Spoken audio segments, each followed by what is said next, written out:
Meus amigos e meus irmãos em Cristo, nós cristãos sabemos que o mundo está chegando ao seu fim. Sabemos que o mundo está chegando ao seu fim pelos sinais dos tempos que temos visto. Jesus nos mandou que observássemos os sinais dos tempos. E quando víssemos guerras, revoluções, terremotos, peste e fome em vários lugares, poderíamos estar certos de que o tempo do fim estaria próximo. E tudo isso estamos vendo hoje em dia.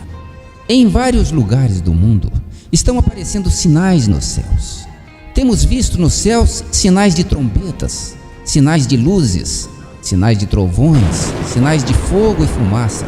Temos visto formas estranhas aparecerem nos céus. Temos visto guerras, revoluções, terremotos, tsunamis, furacões, pestes e fome em vários lugares. A natureza está em fúria contra os homens, mas isso é apenas o cumprimento das profecias.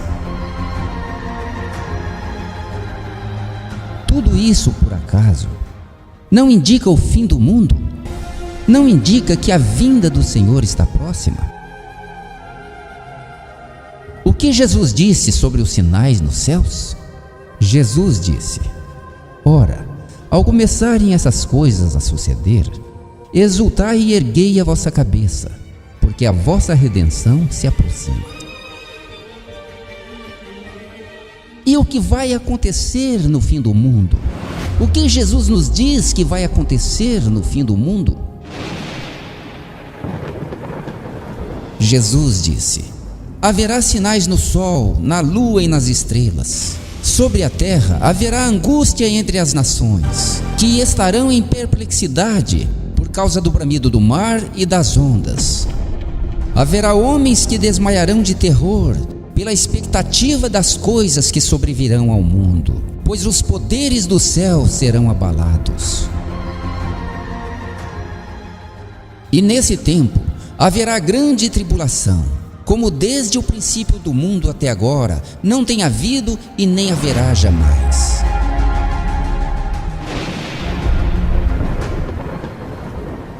Se não tivessem aqueles dias sido abreviados, ninguém seria salvo, mas por causa dos escolhidos, tais dias serão abreviados.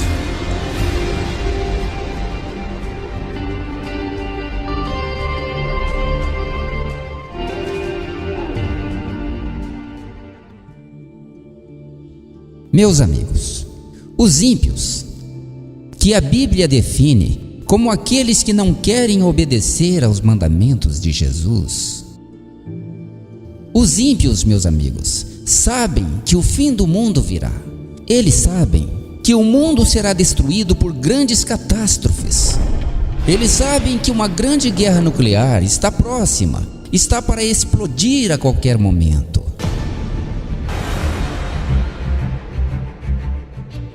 Os ímpios também sabem que um grande asteroide chamado Apófis está a caminho de colisão com a Terra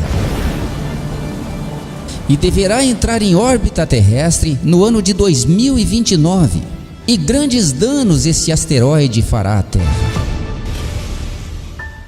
Por isso, meus irmãos e meus amigos, os ímpios estão se preparando para o fim do mundo.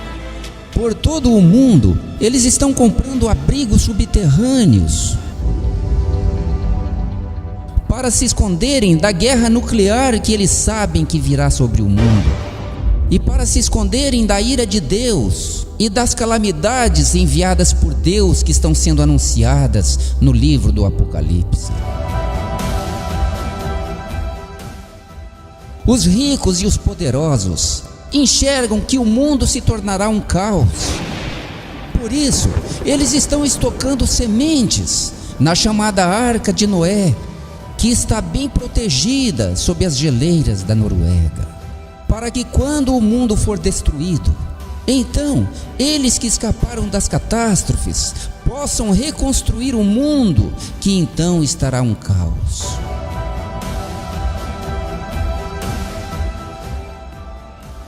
O que o Senhor Jesus Cristo nos diz sobre os filhos das trevas? Jesus fez um elogio aos filhos das trevas. Ele disse: os filhos das trevas são mais hábeis em sua própria geração do que os filhos da luz. Essa afirmativa de Jesus, da astúcia dos ímpios e da habilidade deles, vem comprovar a atitude dos ímpios diante da expectativa do fim do mundo. Eles estão se preparando para isso. Estão se preparando para o fim do mundo, enquanto os cristãos estão sossegados e despreocupados com o fim. O que os cristãos estão fazendo? Os cristãos estão se organizando. Os cristãos estão se preparando para a vinda de Cristo e para o arrebatamento?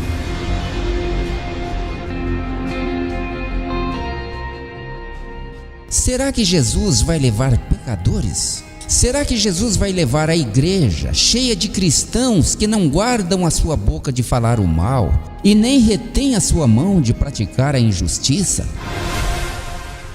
Não, Jesus não vai levar esses pecadores.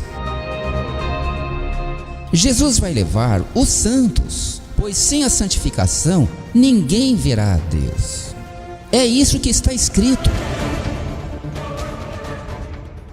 Então, se Jesus vai levar somente os santos, os limpos de coração, então milhares e milhares de cristãos vão ficar na terra para a grande tribulação.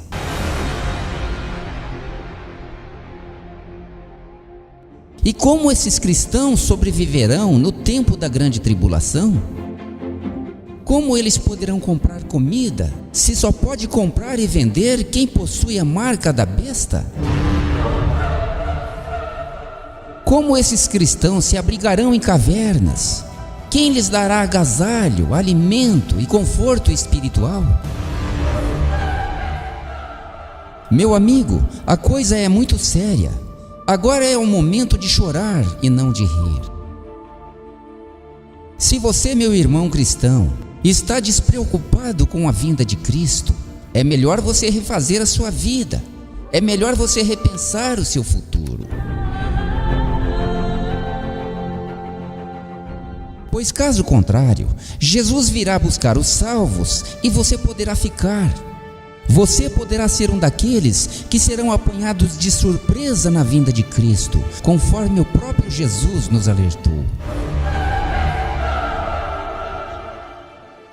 Os cristãos, como filhos da luz, estão sendo negligentes. Enquanto os ímpios estão se preparando para o fim do mundo, a maioria dos cristãos está preocupada apenas com o seu dia a dia, com o seu trabalho, em ganhar mais dinheiro, e não estão vigiando, não estão se preparando para a vinda de Cristo. E por que não estão se preparando para a vinda de Cristo? Será que o culpado disso são os seus pastores? Os seus pastores estão alertando vocês para a vinda de Cristo? Ou os seus pastores estão ensinando vocês a buscarem a fé da prosperidade? Estão ensinando vocês a amarem o dinheiro? A doutrina da prosperidade financeira é muito comum hoje em dia, porque ela é atrativa e enche as igrejas. As maiores igrejas hoje são as que mais ensinam a prosperidade financeira. São as que mais estão cheias de cristãos querendo ficar ricos. Isso não nos é um pouco familiar? No livro do Apocalipse, não existe uma igreja chamada Laodiceia que prega a prosperidade? E onde Jesus está nessa igreja? Qual é a posição que Jesus ocupa nessa igreja? Jesus está ali, humilde, do lado de fora do coração deles, batendo na porta para entrar. Jesus disse: eis que estou à porta e bato. Se alguém ouvir a minha voz e abrir a porta, entrarei em sua casa e cearei com ele e ele comigo. O pastor dessa igreja de Laodiceia, e bem como as igrejas que pregam a prosperidade hoje, deveria estar pregando a salvação e não a prosperidade financeira.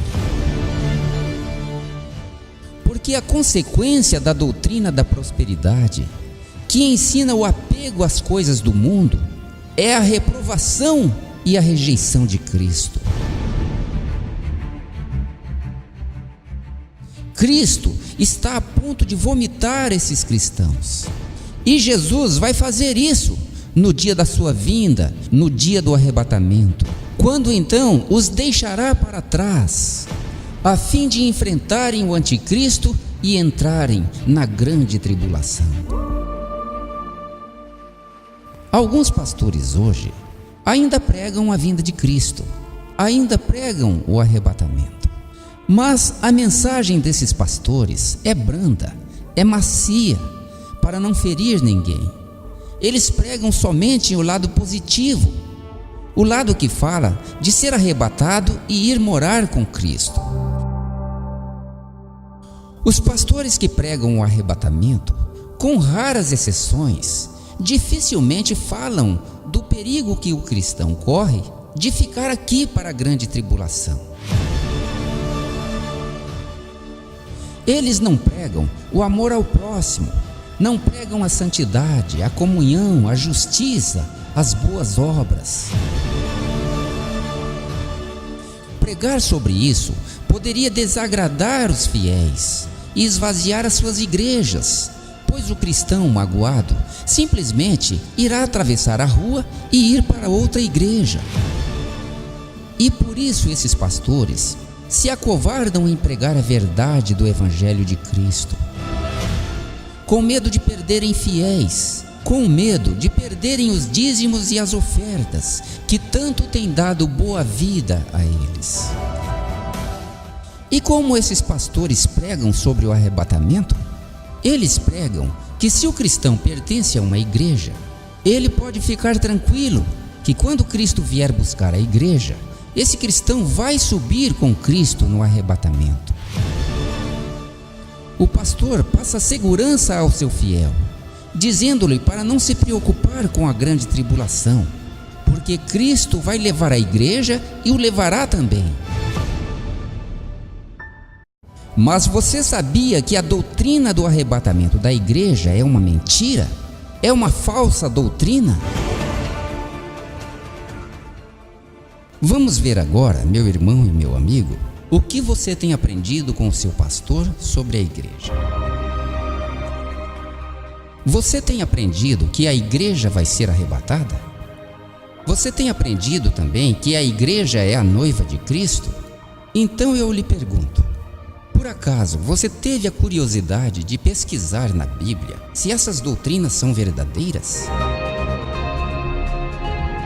Pois se a doutrina do arrebatamento da igreja for falsa, então os cristãos que assim aprenderam estão com sérios problemas. Porque Jesus disse que um cego não pode guiar outro cego. Se o seu pastor for cego espiritualmente, vocês dois irão cair no barranco. Se é verdade que a igreja será arrebatada, então me aponte um versículo somente na Bíblia, onde esteja escrito que Cristo vai arrebatar a igreja. Vamos ver melhor a doutrina do arrebatamento, para ver se podemos abrir os olhos daqueles que estão cegos. Jesus foi o fundador da igreja. Ele disse a Pedro: sobre esta pedra edificarei a minha igreja. Pouco antes de Jesus morrer, ele falou da sua morte aos seus discípulos, e eles ficaram muito tristes. No entanto, Jesus os confortou, dizendo: não se turbe o vosso coração, crede em Deus, crede também em mim. Na casa de meu Pai há muitas moradas. Se assim não fora, eu vou-lhe teria dito, pois vou preparar-vos lugar. E quando eu for e vos preparar lugar, voltarei e vos receberei para mim mesmo, para que onde eu estou, estejais vós também. Essa foi a primeira promessa do arrebatamento que Cristo fez aos seus discípulos. Mais tarde, o apóstolo Paulo iria explicar melhor aos Tessalonicenses essa doutrina. Jesus prometeu aos discípulos que viria buscá-los. Mas quem Jesus viria buscar? Ele viria buscar a igreja que ele tinha fundado ou ele viria buscar os discípulos? Porque há uma grande diferença entre o termo igreja e o termo discípulo. Igreja é o coletivo, é o todo, e discípulos são indivíduos, são pessoas. Veja bem, se Jesus viesse buscar a igreja, então Judas também teria o direito de subir com ele, já que Judas pertencia ao coletivo, ao todo, ao embrião da igreja que estava nascendo. Só que havia um problema. Judas era ladrão. Ele roubava a sacola de dinheiro do reino de Deus. Mas mesmo assim, Judas teria o direito de subir com a igreja, pois ele era um membro da igreja. Foi por isso que Jesus, mesmo sendo o fundador da igreja, não poderia dizer que a igreja subiria com ele. Então, quando Jesus prometeu vir buscá-los, Jesus disse assim aos discípulos: Eu voltarei e vos receberei para mim mesmo. Vamos raciocinar um pouco. Quem Jesus viria buscar para estar com ele? Certamente não era a igreja, porque se prestarmos atenção nas doutrinas de Jesus, ele disse que vem buscar somente os cristãos que estiverem vigiando e fazendo a vontade do seu Senhor. De quem? De Jesus. Por isso ele, Jesus, disse aos discípulos que viria de surpresa, viria num momento em que eles não estivessem esperando. Jesus lhes disse: Estais vós de sobreaviso, vigiai e orai, porque não sabeis quando será o tempo. E em outra parte Jesus disse: 2 estarão no campo, um será levado e o outro será deixado. Essa foi a confirmação da promessa do arrebatamento que Jesus tinha feito aos seus discípulos. Quando vier, Jesus vem para buscar os salvos, os seus servos obedientes, não vem para buscar pecadores. Mas ele vem buscar o discípulo vigilante, que está preparado e aguardando a sua vinda. Na promessa do arrebatamento, não existe lugar para a igreja, pois a igreja está abarrotada de pecadores, pecadores conscientes do seu pecado. Da mesma forma que Judas era consciente dos seus erros. Vejamos agora a doutrina do arrebatamento ensinada pelo apóstolo Paulo.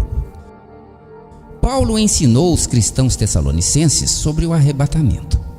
E por acaso, Paulo disse para aqueles cristãos que a igreja seria arrebatada? Por acaso, quando Paulo lhes falou do arrebatamento, Paulo citou a palavra igreja? De modo nenhum. Vamos ver o que Paulo disse a eles. Porquanto o Senhor mesmo, dada a sua palavra de ordem, ouvida a voz do arcanjo e ressoada a trombeta de Deus, descerá dos céus, e os mortos em Cristo ressuscitarão primeiro. Depois nós, os vivos, os que ficarmos, seremos arrebatados juntamente com eles entre nuvens, para o encontro do Senhor nos ares, e assim estaremos para sempre com o Senhor. Vamos analisar o que Paulo disse? Paulo diz: depois nós, os vivos, os que ficarmos, seremos arrebatados juntamente com eles. Ou seja, seremos arrebatados juntamente com os mortos ressuscitados. Veja bem que Paulo não usa o termo igreja, porque Paulo estava falando de pessoas sendo arrebatadas. E isso está bem claro na sua expressão, quando ele diz: nós, os vivos, seremos arrebatados. Se fosse a igreja que seria arrebatada, Paulo podia muito bem ter usado o termo igreja aqui, e podia ter dito sem problemas aos tessalonicenses que a igreja seria arrebatada, mas Paulo não ensinou isso. Vamos raciocinar de acordo com a doutrina de Cristo. Por que Paulo não usou o termo igreja? Se analisarmos as cartas de Paulo, veremos que ele está sempre repreendendo as igrejas sobre o pecado. Com frequência, Paulo está repreendendo cristãos desordeiros, cristãos em contendas, cristãos apostatados, cristãos em pecado, e isso por todas as igrejas de gentios. Como, por exemplo, Paulo repreendeu os cristãos coríntios e os gálatas por estarem seguindo outro evangelho, por estarem seguindo outro Jesus e estarem recebendo outro Espírito, que não eram o Jesus, o evangelho e o Espírito que o apóstolo Paulo lhes tinha pregado. Paulo, além de repreender os cristãos coríntios e os gálatas, também repreende os líderes apóstatas que haviam nessas igrejas. Paulo chama esses líderes de falsos apóstolos, de ministros do diabo e de obreiros fraudulentos. Porque esses ministros do diabo estavam desencaminhando todas as igrejas dos gentios. Agora vem a lógica. Como seria possível a doutrina do arrebatamento da igreja ser ensinada por Paulo? Se a igreja estava cheia de pecadores, como Paulo poderia ensinar aos tessalonicenses que a igreja seria arrebatada? Isso seria uma grande mentira, uma falsa doutrina, uma enorme incoerência com a doutrina de Cristo.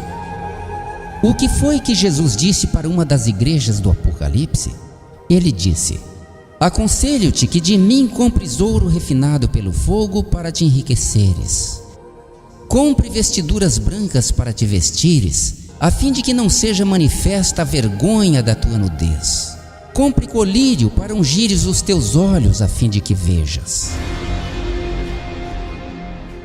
A palavra de Deus nos aponta muitos erros e muitos pecados dentro das igrejas. Desta forma, a igreja não pode ser arrebatada, porque pecado não entra no céu. E devido ao pecado, fatalmente, grande parte da igreja, a parte podre, será deixada para trás e ficará para a grande tribulação.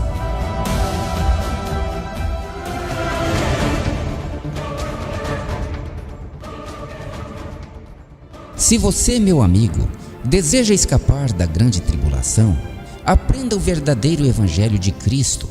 Pare de seguir o falso evangelho. Mas não somente aprenda, obedeça também os mandamentos de Cristo.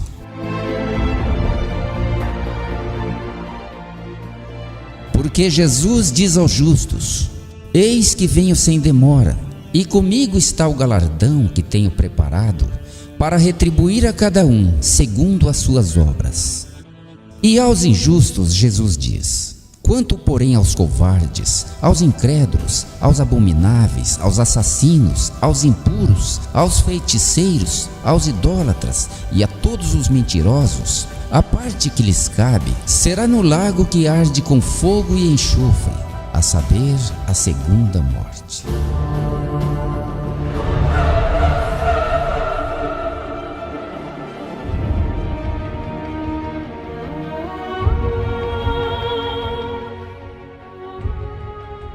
Aqui terminamos a primeira parte desse estudo. Continue assistindo a próxima parte e que o Espírito Santo de Deus possa falar melhor em cada coração.